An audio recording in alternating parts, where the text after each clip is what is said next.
Sungai Tamiang berlokasi di Kabupaten Aceh Tamiang, Provinsi Aceh, yang merupakan suatu daerah kabupaten kota di Aceh berbatasan langsung dengan Kabupaten Langkat, Provinsi Sumatera Utara.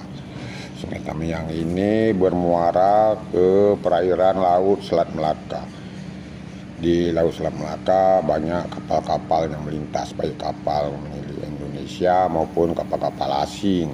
Sedangkan kapal yang nampak pada video ini merupakan kapal asing dalam tanda kutip ini merupakan Phantom yang akan digunakan untuk peralatan pembangunan proyek jembatan di kota Kuala Simpang, yaitu jembatan di Sungai Tamiang. Jadi ini bukan kapal dari luar negeri, tapi ini Phantom yang digunakan untuk pembangunan jembatan.